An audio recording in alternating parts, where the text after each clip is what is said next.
Hello, Lovies.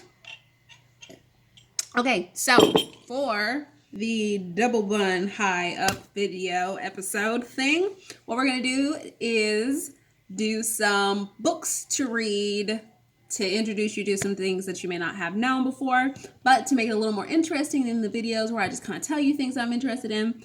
What I thought would be really cool when my brother the other day was like kind of listening to me talk through, this is Andrew, it's my brother.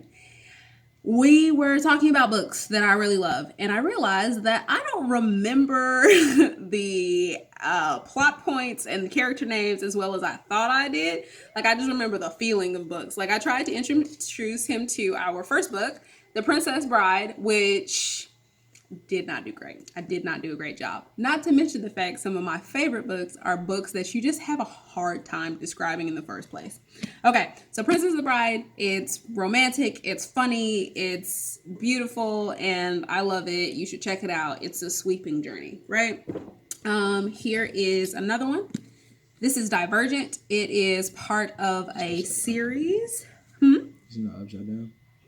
Nope. By Veronica Roth, probably. Sorry, Roth. Really great. It is about Triss, who is going through all these trials of being in these different like sects, and they all have different vibes and stuff. There's better descriptions, I told you. Okay, so let's try our first round. The Duff, Designated Ugly Fat Friend by Cody Keplinger. I didn't even tell you who The Princess Bride was by. It's by William Goldman. Description of the book. There is a girl, her name is Bianca. She is friends with two girls who are more conventionally attractive than she is, and she gets involved with like the most popular guy in school whose name is Presley, I think. And they end up having this like sexual relationship, and she's like, I wonder why he wants to mess with me. He calls me the Duff all the time, and they both are dealing with really tragic home lives. And yeah, so it's like her journey of self-love and discovery and stuff. How well did I do? Let's see. Frumpy high school senior Bianca has a rude awakening when she learns that her classmates secretly know her as the Duff, designated ugly fat friend, to her prettier and more popular pals. Despite to reinvent herself, Bianca enlists the aid of Wesley, a charming jock, in order to save her senior year from becoming a complete disaster. Bianca must find the confidence to overthrow her judgmental student and revolutionize the school's social order. Okay, so first off, I don't know if I agree with that description. Personally, I don't love that description, but I still think I did pretty good. We could also have gone with the descriptions on the back of the books. Presley instead of Wesley. Forgive me. Okay, another book that I really love is The Raven King. So this is actually a series as well. It is the Raven Boy series, my favorite series God ever made. And it's really hard to describe as well. It's magic, and there is this girl named Blue who's from this family of witches, but she's not a witch. And there are these four guys who go to Agalumbi, and they all have some sort of like magical, three guys, sorry.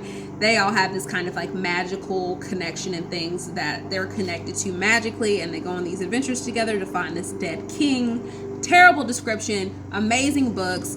It's by Maggie Stiefvater. She is like one of my favorite authors. Check them out. It's fantasy and love and youth, and it's great. The Book Thief by Mark Zuzak. Sorry. Really great book. Also extremely emotional. It's sad. It's beautiful.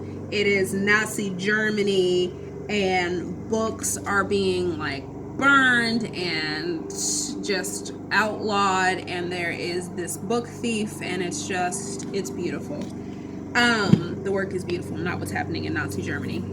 Okay, so our next one, Ghost Girl, Lovesick. I know the story of Ghost Girls by Tanya Hurley, but I'm terrible at knowing which book we're talking about. What I think happens in Lovesick is that this girl named Charlotte, who is a ghost,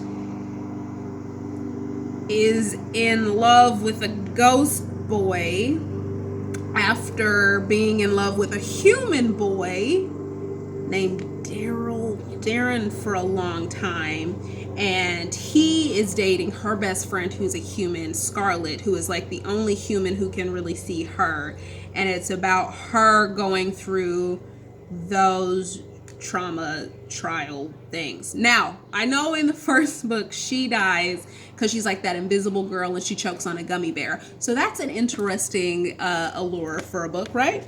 And this is one of my favorite books because it's just beautifully created, and each chapter has a quote and an image, and they change every time, and they are just beautiful.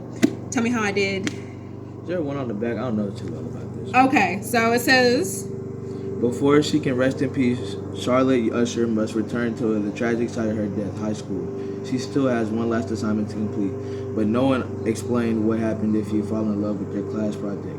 Charlotte would die again for love, but when her ticket to the afterlife means having to face the dreaded all too familiar pains of being invisible, it may be too much for her to withstand. oh my gosh, I think I might have been describing the second book. So I think this third book is when she actually goes back to the human world and she possesses her best friend's sister. I think that's what it might be.